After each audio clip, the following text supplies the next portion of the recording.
शंकर जी के मंदिर में आप जल चढ़ाने जा रहे हो, पूजन की थाली लगाकर पूजन करने बैठ रहे हो, वृक्ष के नीचे जल चढ़ाने जा रहे हो, हाथ में पानी का लोटा है, ट्रे में गिलास है, किसी अतिथि को, किसी ब्राह्मण को, किसी साधु को, सन्यासी को, तपस्वी को, साधक को, उपासक को, अतिथि गण को या भगवान को, या भगवान को जल चढ़ाने जा रहे हो, या पूजन की थाली रखने जा रहे हो, उसमें जो लोटा रखा हुआ है या अलग से लोटा पकड़ा हुआ है, वो लोटा, वो गिलास, पानी का भरा हुआ पात्र जब नीचे गिरता है, अपन कहीं जा रहे हैं, किसी को जल देने जा रहे हैं, किसी को पानी पिलाने जा रहे हैं, किसी भगवान शंकर के शिवालय में जल चढ़ाने जा रहे हैं, और अगर वो जल का पात्र नीचे गिर जाता है तो प्रसाद शिव महापुराण की कथा कहती है वो शुभ नहीं माना जाता, उसको शुभ नहीं कह सकते। प्रसाद शिव महापुराण की कथा कहती है, चंचुला देवी बिंदुक की धर्म पत्नी तुमरुका जी के यहाँ चली गई, तुमरुका जी से प्रार्थना करी, तुमरुका जी मेरे को, मेरे पति के मोक्षार्थ आप शिव महापुराण की कथा श्रवण करा दो। तुमरुका जी ने कहा कथा कहने में मना नहीं है, पर तू बेधव्य है, अगर कोई जोड़े से बैठकर आराधना करे, तू कथा सुन, मना नहीं है, तू कथा सुनेगी। बेधव्य नारी अगर शिव महापुराण की कथा को श्रवण करती है तो पति के लोक को जाती है, कुंवारी कन्या शिव महापुराण की कथा को श्रवण करती है, उत्तम वर प्राप्त कर उत्तम कार्य की ओर जाती है। कोई पुरुष शिव महापुराण की कथा को श्रवण करता है, उत्तम फल को पाता है। कोई सौभाग्यवती नारी शिव महापुराण की कथा को श्रवण करती है तो वो अखंड सौभाग्य प्राप्त करती है। ऐसी पावन शिव महापुराण की कथा, तो फिर मैं बेधव्य होकर इस कथा को श्रवण कर सकती हूँ, क्यों नहीं कर सकती? तू कर कथा श्रवण। चंचुला देवी ने हाथ में जल लिया, भगवान देवाधिदेव महादेव से प्रार्थना करने जा रही है कि मेरे पति के लिए मैं शिव महापुराण की कथा करवा रही हूँ, पर यजमान नहीं है, कोई जोड़ा मेरे पास में नहीं है। माता पार्वती जी ने कहा, चंचुला देवी तुम शिव की आराधना करो, शंकर की आराधना करो, वो तुम्हारे यजमान बनेंगे, वो कथा के यजमान बनकर बैठेंगे, जोड़े से मैं बैठूंगी। अब चंचुला देवी पानी लेकर जाती है शंकर जी के मंदिर में चढ़ाने के लिए। जितनी बार चंचुला देवी जल लेकर शिव के चरणारविंद को शिवलिंग पर चढ़ाने के लिए जाती है, बालू का शिवलिंग बनाकर उसकी पूजन करने के लिए जाती, जितनी बार जल का पात्र हाथ में लेती है उतनी बार पात्र गिर जाता है। अभी तक जितनी भी कथा हुई है, आप पुरानी कथा भी निकाल कर देखना, उस कथा में चंचुला देवी का जो आराधना का प्रसाद जल का जो महत्व है वो आज तक कथा में वर्णन नहीं है। पर ये जो प्रसाद शिव महापुराण की कथा चल रही है बड़ौदा में, आपको पहले भी कहा कि ये कथा संपूर्ण भारतवासियों के लिए और देश विदेश में बैठे हुए भक्तों के लिए एक अलग गौरव की बात है कि ये कथा का रस तत्व अपने को मिल रहा है। चंचुला देवी के हाथ से कलश गिर गया। किसी दिन चंचुला देवी का जल अच्छे से चले जाता है, बाकी के दिन चंचुला देवी का हाथ का वो जल अपने आप गिर जाता है, वो कलश भूमि पर गिरता है। फिर चंचुला देवी अंदर जाती है, फिर जल लाती है, फिर शिव जी को समर्पित करती है, पर एक बार का लाया हुआ जल तो नीचे गिर गया। कितनी सुंदर सुंदर बात हमारे यहाँ शिव महापुराण वर्णन करती है। मांग में माता सिंदूर भर रही हैं, मांग में सिंदूरा भरा जा रहा है, मांग में कंकु भरा जा रहा है, मांग में सिंदूर भरा जा रहा है, और वो सिंदूर नाक पर गिरता है, वो सिंदूर नासिका पर गिर गया तो कहते हैं कि कोई काल आने वाला था पति के ऊपर, वो काल टल गया और नाक पर सिंदूर आया तो नारी का सौभाग्य और अखंड हो गया, ये शास्त्र कहता है। और सिंदूर भरते समय वही सिंदूर अगर भूमि पर गिर गया तो अब देखिए जरा, देवी भागवत को उठाकर पढ़िएगा, वो सिंदूर जो मांग में भरा जा रहा है और नाक पर गिर गया तो शुभ होगा, पति की उम्र बढ़ाएगा, घर में बच्चों का विवाह होने वाला होगा, कोई अच्छी सूचना आने वाली होगी। मांग में भरने वाला सिंदूर नाक पर आकर गिरता है तो कोई सूचना अच्छी मिलने वाली होती है, कोई बंधन कटने वाला होता है, कुछ अच्छा हमारे परिवार में होने वाला होता है, पति की उम्र बढ़ने वाली होती है, कोई रोग आने वाला था वो कट रहा होता है। और वही सिंदूर अगर भूमि पर मांग में भरते समय गिर जाता है तो समझ लो कि कुछ ना कुछ ऐसा काम होने वाला है कि मेरी आंख में आंसू आएंगे। वो निश्चित है, वो निश्चित है। चाहे वो किसी प्रॉपर्टी के चक्कर में हो, परिवार के चक्कर में हो, नातों के चक्कर में हो, पुत्रों के चक्कर में हो, बेटियों के चक्कर में हो, पति के चक्कर में हो, रिश्तेदारों के चक्कर में हो, कुटुंब मायका ससुराल के चक्कर में हो, पर निश्चित है कि नेत्र में जल जरूर आएगा, ये निश्चित था। क्योंकि भूमि पर वो सिंदूर अगर नाक पर गिरा है तो शुभ है, पर वही सिंदूर अगर भूमि पर गिरा है तो वो अशुभ है। बहुत ध्यान देना जरा। प्रसाद शिव महापुराण की कथा चल रही है। संपूर्ण देशवासियों की मेरी माताओं से निवेदन है, मेरे इन भाइयों से निवेदन है, उसको जरा ध्यान से सुनना। आप सालासर बालाजी गए, आप मेहंदीपुर बालाजी गए, आप पावागढ़ की माता पर गए, आप किसी देवी मंदिर में दर्शन करने के लिए गए, वहां से उन्होंने हनुमान जी के मंदिर का सिंदूर लिया और तुम्हारे माथे पर लगा दिया। समझना जरा कथा को बहुत अच्छे से। उन्होंने हनुमान जी का सिंदूर लिया, तुम्हारे मस्तक पर लगा दिया। अब मस्तक पर आपने अगर सिंदूर लगाया है और हनुमान जी महाराज का या देवी जी का या भगवान का सिंदूर आपके मस्तक पर लग गया है, तो वो सिंदूर कम से कम शास्त्र कहता है 2.5 घंटे तक आपके मस्तक पर रहना चाहिए। कितने घंटे तक रहना चाहिए? जम के बोलो जरा। 2.5 घंटे तक रहना चाहिए। कारण क्या है? भगवान के चरण का अगर कोई कुंकू या सिंदूर हमारे मस्तक पर लगाया गया है, वो 2.5 घंटे तक रहे, उसके बाद उस सिंदूर को किसी नैपकिन, कपड़ा या अन्य चीज से पोंछ देते हैं। पोंछने के बाद वो गलत जगह पर टंग जाता है, लोग उसका गलत हाथ का प्रयोग कर लेते हैं। वो जितनी जगह गलत जगह जाता है उतना दोष हमको लगते चले जाता है। इसलिए सिंदूर का क्रम है कि कोई पुष्प है, उस पुष्प से उस सिंदूर को लगा लिया जाता है, कोई पत्ती है उससे सिंदूर को लगा लिया जाता है, उस पुष्प को। फिर विसर्जन में, अगर विसर्जन में नहीं रख सकते तो अपने घर में जो गमला होता है जिसमें पौधा लगा होता है, उस पौधे में उसको डाल दिया जाता है, जिससे वो सिंदूर उसमें मिल जाए और हमारे घर में सदा रहे। पर हमने कोई टाविल, होटल में ठहरे तो होटल के टाविल से पोंछ दिया, कहीं ठहरे थे तो दीवार से पोंछ दिया, कहीं लगा दिया, उसका दोष है। कितना सुंदर बात कहा गया है। नारी मस्तक पर मांग में सिंदूर भर रही है, नाक पर गिरा शुभ है, जमीन पर गिरा शुभ है, जमीन पर गिरा वो शुभ है, पर मांग का सिंदूर नाक पर आया। इसलिए आज भी बिहार में, जो लोग राजस्थान में, बिहार में, मारवाड़ में इधर उधर अगर आप लोग जाते होंगे तो जब कई बार आपने देखा होगा, आप जाइए जरा कहीं योग लगे तो दादी रानी सती के मंदिर पर जाइए, या आप कहीं झुंझुन जाइए, कहीं आप बिहार साइड, उत्तर प्रदेश साइड में जाएंगे तो माताएं जब मांग भरती है, जब वो छठ की पूजन करती है, कोई बड़ी पूजन करती है, तो सिंदूर थोड़ा सा नाक पर लगाकर सिर तक लेकर जाती है। चाहे बंगाल साइड में चले जाओ, चाहे आप यूपी में, चाहे बिहार में चले जाओ, नासिका पर सिंदूर का भाव आ जाता है, जमीन पर नहीं। चंचुला देवी जो पात्र लेकर जा रही है जल का, वो जमीन पर गिरता है। चंचुला देवी दूसरा पात्र उठाती है, फिर भगवान के मंदिर में पूजन करने जाती है। आपने उठा लिया, बाल्टी में से पानी भरा। कई लोग शंकर जी के मंदिर में पानी चढ़ाने की जल्दीबाजी होती है, तो बाल्टी में से पानी उठाया, पानी भरा, इतने में डालने जा रहे थे तो बाल्टी में वो लोटा जो है, वो जल का पात्र जो है, कई बार हाथ से फिसल कर बाल्टी में गिर जाता है। मतलब समझो उसके पीछे कोई कारण हो सकता है। पूजन की थाली में लगाया हुआ पानी का पात्र, तुमने थाली ली, कपड़ा ढक दिया, लेकर जा रही थी, वो पानी थाली में लुढ़क गया। कारण क्या है? चंचुला देवी बार बार जल भगवान शिव को समर्पित कर रही है, जल चढ़ाने के लिए जाती, 2-4 दिन अच्छे निकलते, फिर वो पानी हाथ का गिर जाता है। चंचुला देवी के मन में तो कोई भाव प्रकट नहीं हुआ।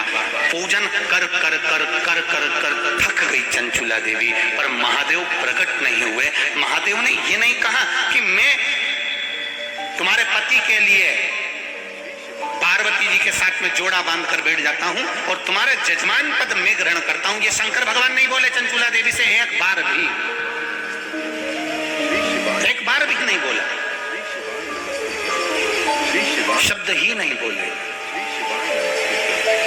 और जब चंचुला देवी बार बार जल चढ़ा रही है, शिव प्रकट नहीं हो रहा है, तब चंचुला देवी के मन में भाव जागृत हुआ तो तुमरुका जी के पास में गई। बाबा तुमरुका जी के चरणों में जाकर निवेदन किया,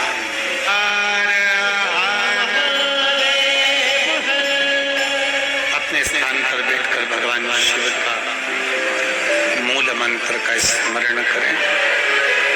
भाव और भक्ति के साथ में देवाधिदेव महादेव से प्रार्थना करें। बाबा से अपने दिल की बात, अपने हृदय की बात भाव से। आपको पहले भी कहा, आज फिर करें, श्री शिवाय नमस्तुभ्यम का जब जाप शिव महापुराण में हो, उसके बाद अपने दिल की बात बाबा से जरूर कहा।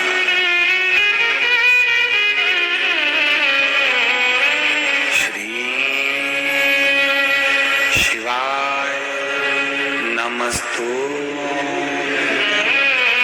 श्री शिवाय नमस्तु श्री शिवाय नमस्तु श्री शिवाय नमस्तु श्री शिवाय नमस्तु। सब दुख काटो ओ भोला, सब दुख काटो। शिव शंकर जपो तेरी माला, भोले बाबा जपो तेरी माला, भोला सब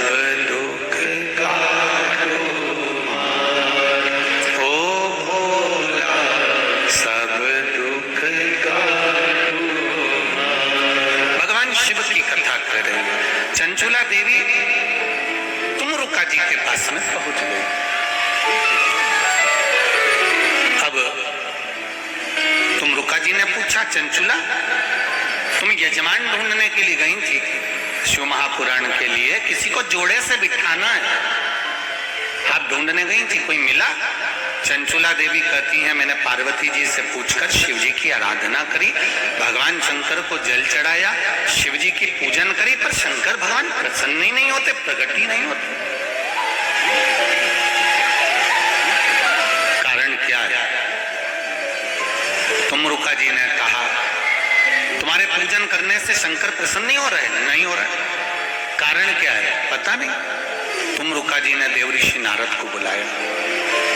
नारद जी आए। श्रीमन नारायण, श्रीमन नारायण। नारद जी ने आकर पूछा, तुमरुका जी क्या बात है, आपने मुझे याद किया, बोलो क्या बात है? ये चंचुला देवी शंकर जी की आराधना कर रही है, जल चढ़ा रही है, सब कुछ कर रही है, इसके बाद भी शिव पार्वती जोड़े से आकर कथा के यजमान क्यों नहीं बनते? कहा, देवऋषि नारद ने कहा कि ये जब जल लेकर जाती है, जल भूमि पर गिर जाता है।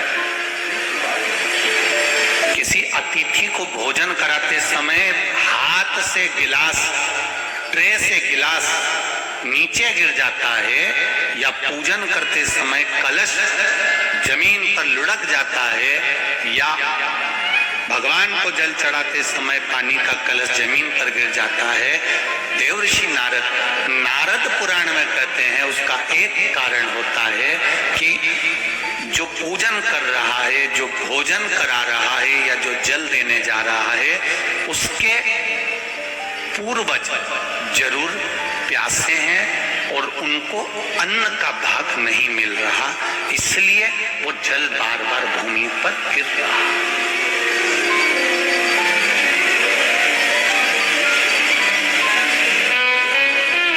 आपके साथ में भी अगर ऐसा होता हो, आप मंदिर में जा रहे हो और पानी लुढ़क गया, कलश छूट गया, गिलास किसी को पानी का दे रहे थे, छूट गया, समझना हमारे पूर्वज, हमारे पितर, हमारे कुल देव, हमारी कुल देवी, हमारा स्मरण। कोई प्यासा है, कोई भूखा है, वो हमसे कुछ मांग रहा है, इसलिए हम उसको तो प्रसन्न नहीं कर पा रहे और दूसरे को प्रसन्न करने में लगे। हम कई बार कथा में कहते हैं, आज फिर कह रहे हैं, घर में धर्म पत्नी विराज रही है, घर के अंदर धर्म पत्नी रह रही है, तो कभी भी उससे प्रसन्न होकर बात नहीं करता, और ना जाने फोन पर जब भी बात करेगा तो चेहरे पे स्माइल रहती है। बोलो, जितने लोग बैठे हैं जरा ध्यान से बोलना, और जितने लोग कथा टीवी पर सुन रहे हैं, आप घर के व्यक्ति को प्रसन्न नहीं कर पा रहे और दुनिया को प्रसन्न कर लिया तो उसका फल मिल जाएगा। पितृ घर के दुखी, देव घर के दुखी, कुलदेव घर के दुखी, और आप दुनिया को जल दे रहे, उसका लाभ क्या? तो कहा इसका कोई कारण तो जरूर है, इसका कोई तत्व तो जरूर है, इसलिए मेरे शायद ये जल जो है प्रसन्न नहीं हो रहा है। इसका कारण क्या हो सकता है? तो कहा इसीलिए प्रसन्न नहीं।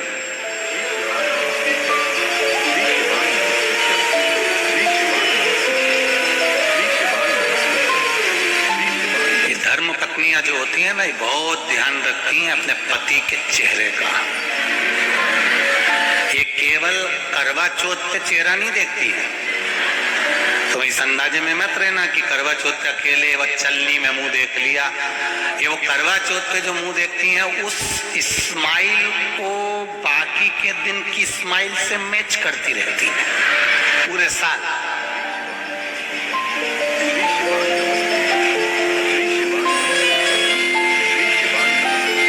ये देखती रहती है। महाराज अब चंचुला देवी को मालूम पड़ गया, देवर्षि नारद ने कह दिया जरूर इसके घर के पूर्वज बिंदु को जल नहीं मिला है, पूर्वज को जल नहीं मिला, जरूर कोई बात है, क्या करा जाए? देवर्षि नारद ने कहा अब यह बात तो तुमरुका जी बता सकते हैं कि शंकर भगवान पितरों को कैसे संतुष्ट कर सकते, पूर्वजों को कैसे संतुष्ट कर सकते, तो हाथ से पानी गिरना कैसे बंद हो सकता है, जल का पात्र ले जाते समय गिरना कैसे बंद हो सकता है, वो कैसे बंद हो सकता है? ये तुमरुका जी कर सकते हैं। तुमरुका जी ने चंचुला देवी को देखा, चंचुला जी कहती हैं मुझे कथा करवाना है, आप कुछ भी करो, पर देव ऋषि नारद कुछ बताओ कि मेरे ये भोलेनाथ राजी हो जाए और शंकर पार्वती कथा का रसतत्व ग्रहण करें। आप कहो कुछ। तुमरुका जी ने कहा चंचुला, तुम शिव जी की आराधना तो करती हो, पर कभी तुमने शंकर भगवान पर पंचामृत समर्पित नहीं करा। जरा ध्यान दीजिएगा, भगवान ब्रह्मा और भगवान विष्णु को सबसे ज्यादा प्रिय है खीर, आटा सिका हुआ का जो सीरा बनता है, अंजेरी बनती है, तो भगवान ब्रह्मा और भगवान विष्णु की प्रियता है, भगवान सत्यनारायण जी की प्रियता प्रसाद। देवी को प्रिय है चना, हलवा, सीरा, पूड़ी। सरस्वती जी को, राम जी को, दत्त को, भगवान नारायण को प्रिय है केसरिया भात।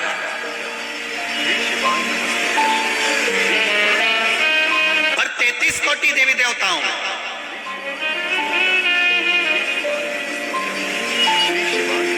केवल एक भगवान देवाधिदेव महादेव ऐसे हैं जिनकी प्रियता केवल बेलपत्र और पंचामृत। अब जरा अच्छे से समझ जाना, बहुत ध्यान लगाकर सुनना, बेलपत्र पंचामृत है। तो कहा पंचामृत तो स्नान के काम आता है भगवान को, दही चढ़ाओ, पंडित जी बोलते हैं दूध चढ़ाओ, शहद चढ़ाओ, शक्कर चढ़ाओ, दूध चढ़ाया, जल चढ़ाया, गंगा जल चढ़ाया, ये सब तो हम भगवान के स्नान में काम लेते हैं। नहीं, अगर आप शिव जी को एक कटोरी में पंचामृत बनाकर ले जाते हैं। दूध, दही, शहद, घी, शक्कर, ये सब मिलाकर यदि आप लेकर जाते हैं और ले जाकर भगवान शंकर के सामने समर्पित करते हैं, एक बेलपत्री अशोक सुंदरी, अभी तक आपने जो बेलपत्री चढ़ाई है अशोक सुंदरी के ऊपर, डंडी का मुख जहां से पानी बहता है उस ओर रखा जाता है। पर जब हमें ऐसा लग रहा है कि हमारे पितृ भूखे हैं या हमारे पूर्वज प्यासे हैं या उनको भाग नहीं मिल रहा, इसलिए मेरा कोई काम नहीं हो रहा, इसलिए शिव राजी नहीं हो रहा है, तो ये बेलपत्री के भाग को बदल दिया जाता है। ये बेलपत्री अशोक सुंदरी की जगह पर जब चढ़ाया जाता है तो ये पत्ती का जो भाग है जहां से पानी बहता है उस ओर रखा जाता है और ये डंडी का भाग शिवलिंग की ओर रखा जाता है। और यहीं पर भगवान शंकर को जो तुम पंचामृत बनाकर लेकर गए हो वो पंचामृत चढ़ाया जाता है और वही पंचामृत थोड़ा सा शिवलिंग पर चढ़ा दिया जाता है। उसके बाद में पितृ पूर्वज जल की आस नहीं रखते, ना भोजन की आस रखते हैं, क्योंकि शंकर उनको तृप्त कर देते हैं, शिव उनको पूर्ण कर देते हैं।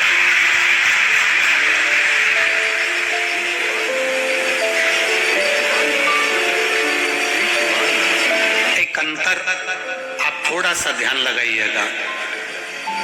दूध, दही, शहद, घी, शक्कर सब मिलाकर कटोरी बनाकर फ्रिज में रख दो या फ्रिज के ऊपर रख दो या रसोई घर में रख दो। दूध, दही, शहद, शक्कर मिलाकर पंचामृत मिलाकर वही पंचामृत शंकर जी के सामने ले जाओ, वही पंचामृत सत्यनारायण भगवान के सामने ले जाओ, वही पंचामृत भगवान की पूजन में ले जाओ। जो फ्रिज में रखा है उसको खाकर देखना और जो भगवान के सामने तुमने समर्पित करा है उसको खाकर देखना, दोनों में अंतर हो जाएगा, दोनों का स्वाद बदल जाएगा, दोनों का स्वाद, दोनों में अंतर है। आप उसको खाकर देखिए, उसमें अंतर मिलेगा आपको।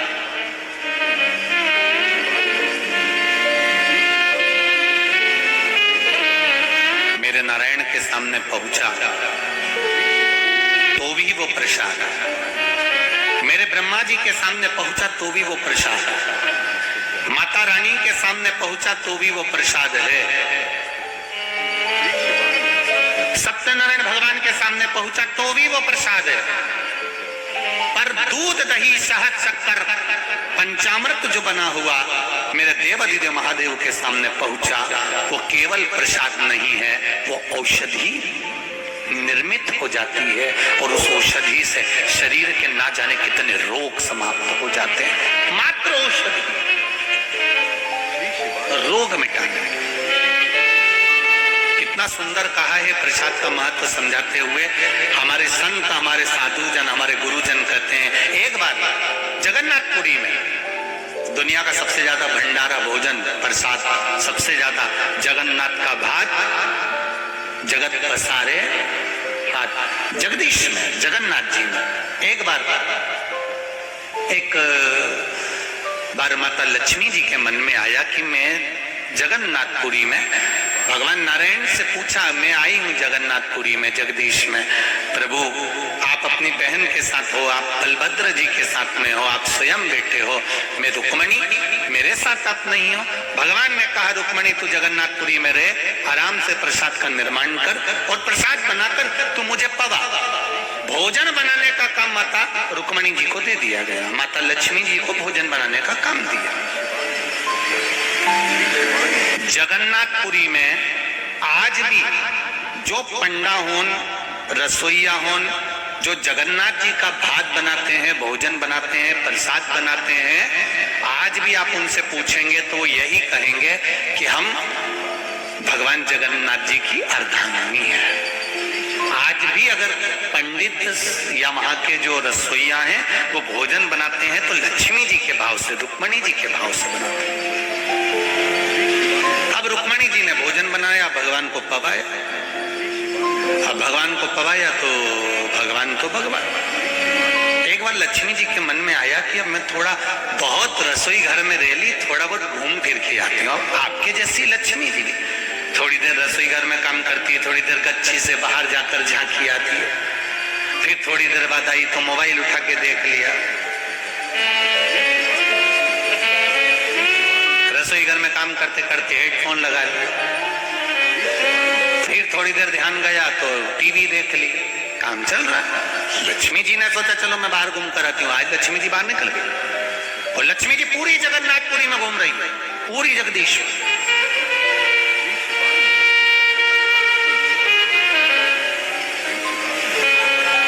सुबह का समय था। लक्ष्मी जी ने कहा आज मैं ब्रह्म मुहूर्त में जाकर देखती हूँ कि किस किसके द्वार सजे हैं भगवान जगदीश के लिए, किसकी यहाँ प्रसन्नता हो रही है भगवान जगन्नाथ जी के लिए, कौन आदर कर रहा है, जरा मैं जाकर देखती हूँ। अब लक्ष्मी मैया जो चली पंडाओं के यहाँ पहुंची तो पंडा हों तो आराम से सो रहे थे। दूसरों के यहाँ गई तो वो दूसरे भी आराम से सो रहे थे। केवल एक सुबह सुबह झाड़ू लगाने वाला स्वीपर जो था, झाड़ू लगाने वाला जो था लक्ष्मी जी, उसको देखती है कि बताओ ब्रह्म मुहूर्त में उठकर सुबह से उठकर झाड़ू लगा रहा है, आज तो मैं इसी के घर जाऊंगी। और लक्ष्मी जी सुबह सुबह सुबह सुबह जहाँ झाड़ू लगा रहा था उसी के झाड़ू लगाते लगाते लक्ष्मी जी उसके पीछे पीछे चलने लगी। हमारे सनातन धर्म में आज भी शुभ माना जाता है अगर स्वीपर झाड़ू लगाए और वहां से आप निकल कर चले जाओ तो जरूर कोई शुभ कार्य होने वाला होता है, उसकी सूचना हमारे यहाँ दी जाए। लक्ष्मी जी पीछे पीछे चली। अब स्वीपर जो झाड़ू लगा रहा था, सेवक जो झाड़ू लगा रहा था, लक्ष्मी जी उसके घर पहुंच गई। घर के बाहर देखा तो उसकी पत्नी ने 2 कलश सजा कर रखे थे, दिया लगा कर रखा था। अंदर जाकर लक्ष्मी जी ने देखा तो चावल तैयार हो रहे थे, पकवान तैयार हो रहा था। सब देखकर लक्ष्मी जी प्रसन्न हो गई। लक्ष्मी जी के मन में आया आज तो मैं रोज भगवान को भोजन कराती थी, पर आज मेरा मन करता है कि मैं इसके घर में खाकर जाऊं। और लक्ष्मी जी उसके घर में पहुंच गई। लक्ष्मी जी ने हाथ जोड़कर कहा मैं लक्ष्मी, मैं रुक्मणी, मेरा मन है मैं आपके घर में भोजन करूं। उस झाड़ू लगाने वाले की धर्म पत्नी ने कहा वाह वाह माँ, बड़ी कृपा करी आपने, आज मेरे यहाँ प्रसाद खाओगे। हाँ, लक्ष्मी जी बैठकर भोजन कर रही थी, इतने में बलभद्र जी घूमते घूमते आ गए। किसी ने कह दिया होगा बलराम जी को कि सुबह सुबह जब निकलो तो थोड़ा घूमना चाहिए। कहते हैं लोग, ऐसा नहीं कि नहीं कहते, हमसे भी कहते हैं थोड़ा घूमा करो महाराज, जाड़े हो रहे। हम भी प्रयास करते हैं कि सुबह सुबह घूमे। हमने कई बार प्रयास कर कर देखा। हम जब भी घूमने निकलते कोई गाड़ी वाला आकर हमको वापिस छोड़ जाता है। उनको लगता महाराज पैदल चल रहा है तो वापिस मन हमारा भी करता कि हम भी सुबह सुबह घूमे। अब बलभद्र जी प्रातः के समय पर घूमने निकले, कोई ने कह दिया होगा भ्रमण करना चाहिए। बलभद्र जी भ्रमण करते करते उसी झाड़ू लगाने वाले के पास सामने पहुंच गए। उन्होंने जो झांक कर देखा रुक्मणी जी, लक्ष्मी जी तो उसके घर में भोजन कर रही। अब तो बलभद्र जी को क्रोध आ गया। बलराम जी ने सोचा इतने बड़े घराने की बहू, मेरे कृष्ण की धर्म पत्नी, द्वारका के राजा की पत्नी, और भोजन कर रही है, वो भी वहां। बलभद्र जी को क्रोध आ गया, वापिस आ गए। रुक्मणी जी अंदर गई, भोजन बना के लाई। ले आओ जगन्नाथ, आओ जगन्नाथ। सबसे पहले थाली बलभद्र जी की लगी। बलभद्र जी ने कहा मेरा पेट भरा है, मुझे नहीं खाना।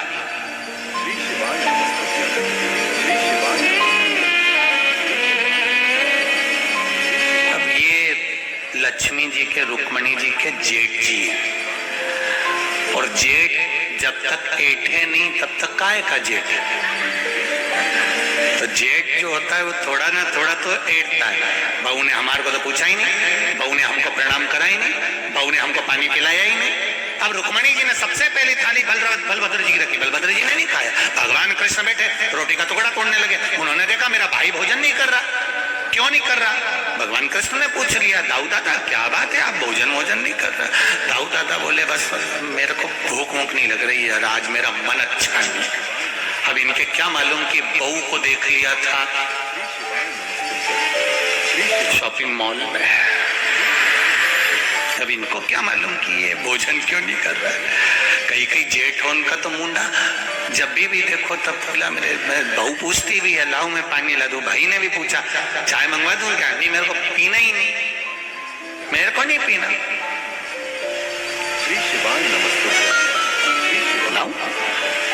भगवान कृष्ण ने पूछा, दाऊ दादा सबसे पहले भोजन आप करते हो, अरे आपको भूख नहीं लग रही? नहीं, मेरे को भूख नहीं लग रही, मैं भोजन नहीं करता।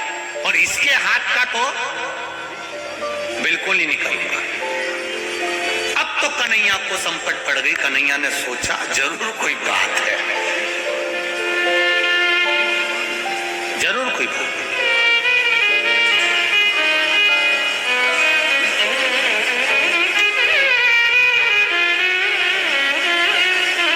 कन्हैया ने पूछा, दाऊ दादा तुमको मेरी सौगंध है, तुम बताओ आखिर बात क्या है?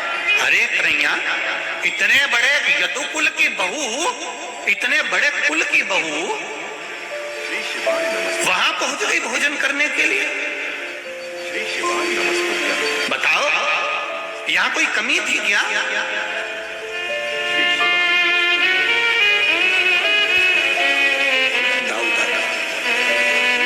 मैं भोजन नहीं करूं। भगवान कृष्ण से कहा, रुक्मणी जी ने आप तो भोजन कर लो। भगवान कृष्ण कहे अब मुझे भी भोजन नहीं करना। अब भाई का पक्ष तो लेना ही पड़ता है, नहीं करूंगी। रुक्मणी जी ने कहा ठीक है करो। दोनों की थाली उठा के साइड में धर ली। ताऊ जी ने कन्हैया से कहा, बताओ सॉरी तक नहीं बोल रही, एक बार कम से कम क्षमा तो मांगना चाहिए कि गलती हो गई। मैं तुम्हारे हाथ का भोजन नहीं करूंगा, दाऊ जी ने कहा। भगवान कृष्ण ने भी कह दिया ठीक है, हम भी तुम्हारे साथ में। तो रुक्मणी जी बोली, अब तुम भोजन ही नहीं करो तो फिर रहने से मतलब का, जाऊं? लक्ष्मी जी बोली जाऊं। अब इन दोनों ने ना तो हाँ बोला ना बोला, दोनों चुप हो गए। बहू भी समझदार थी, बहू को मालूम था अगर कोई चुप हो जाए तो समझ लो कि हाँ ही है। लक्ष्मी जी बोल रही है जाऊं। भगवान ना हाँ बोले ना बोले। लक्ष्मी जी उठी, जब मेरा काम ही नहीं है तो मतलब क्या, जा रही है। पत्नी भोजन बनाए और पति के लिए बनाए और पति नखरे करे कि खाए नहीं, मेरे को तो खाना ही नहीं खाना, तो फिर उसने भी कह दिया मत खाओ, ये पड़ा, मैं तो जीत चली गई। वो लक्ष्मी जी ने फिर कहा सुन लो मैं जा रही हूँ।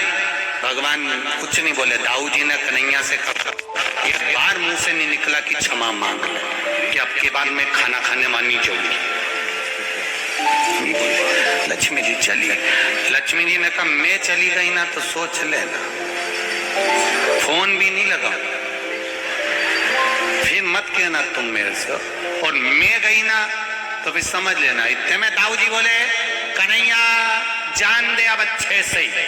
लक्ष्मी जी के में ये चली। जो लक्ष्मी जी चली और जगन्नाथपुरी का मंदिर छोड़ के लक्ष्मी बाहर आई, जैसे ही आई भगवान के जितने सोने के जेवर थे सब गायब।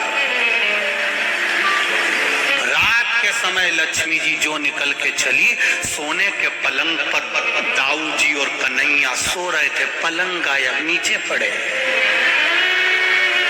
अब लक्ष्मी तो लक्ष्मी, कपड़े में भी लक्ष्मी थी, सारे कपड़े गायब हो गए। कर्पूर गौरम करना प्रारंभ हो गए। अब पूरे मंदिर से राजसी सुख चले गया। ब्राह्मण भी लक्ष्मी के बल पे थे, जितने पंडा सब आभूषण पहने थे, लक्ष्मी गई, सब गया, सब खाली।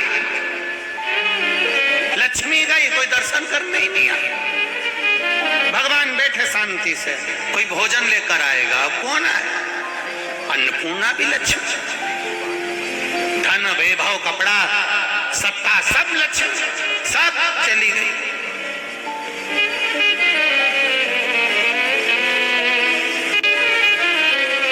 दाऊ जी ने कन्हैया से कहा बड़ी बुरी हालत हो गई रे,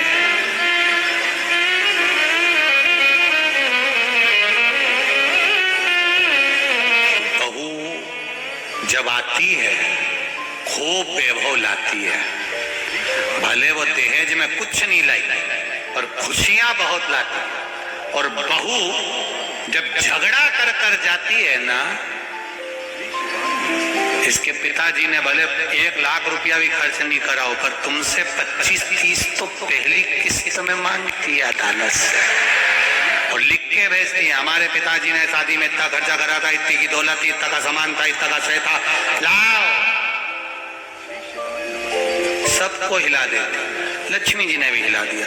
अब भगवान भूखे रहने लगे। भूखे रहे तो भगवान ने सोचा अब क्या करें। भगवान सोचे चलो एक काम करते हैं, थोड़े से कपड़े चेंज करते हैं और छोटे से कोई रूप बदल के कम से कम कहीं भिक्षा ही मिल जाएगी तो खा लेंगे। समुद्र के तट पर भगवान बैठ गए। जैसे ही बैठे कोई आया और भगवान को लाई देकर चले गए। लाई जानते हो, वो धान की लाई नहीं होती, दिवाली पे चलती है, वो लाई देकर चले गया। लक्ष्मी जी को मालूम पड़ा कि भगवान को खाने के लिए लाई मिल गई। लक्ष्मी जी ने पवन देव को बुलाया। समुद्र की लहर में से ऐसी हवा फेंको कि इनके पल्लू में जो बंधा हो सब हवा में उड़ जाए। अब पवन देव ने भी सोचा है इनकी मानना जरूरी है। तुरंत उन्हें हवा चलाई, लाई गया, परमल गायब। दाऊ जी ने कन्हैया से कहा ये जरूर लक्ष्मी ने करा होगा।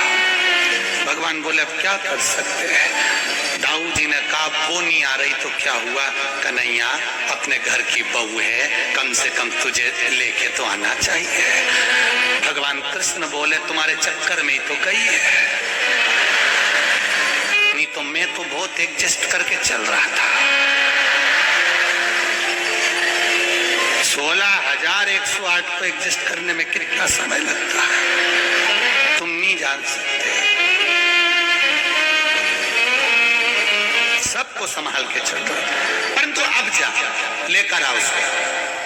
ढूंढेंगे कहां पर, ढूंढो उसको। कहां गई, सब दूर ढूंढा। दाऊ जी ने कहा मुझे मालूम है कहां मिलेगी, वहीं झाड़ू लगाने वाले वहीं मिलेगी। लक्ष्मी जी वहीं बैठी थी अंदर। कन्हैया पहुंच गए रूप रखकर, भिक्षाम दी, भूख लगी। अंदर से आवाज आई, ले बाबा। अंदर से लक्ष्मी जी ने आवाज लगा कर कहा नहीं रुको, दोनों को अंदर बुलाओ, दोनों को बिठाकर भोजन कराओ। आज भरपेट भोजन जब दाऊ जी और कन्हैया करने के लिए बैठे, दाऊ जी ने जो रोटी का टुकड़ा मुंह में लिया, चावल खाना प्रारंभ करा। दाऊ जी ने कन्हैया को कोनी मारकर कहा ऐसा लग रहा है जैसे बहू भोजन बनाती थी, बोई की बोई स्वाद है। कन्हैया बोले अब अंदर जा भी नहीं सकते, देख भी नहीं सकते कि भोजन किसने बनाया है, फिर भी मुझे लग तो वही रहा है कि उसी ने बनाया है, अंदर बैठी बना रही होगी। जो कन्हैया ने अंदर झांका, झांक कर क्या देखा कि वो झाड़ू लगाने वाले के यहाँ रोटी मेरी महारानी लक्ष्मी बना रही थी, प्रेम से। कन्हैया ने कहा लक्ष्मी तुम चलोगी नहीं? लक्ष्मी जी ने कहा चलूंगी तो सही, पर मेरे कुछ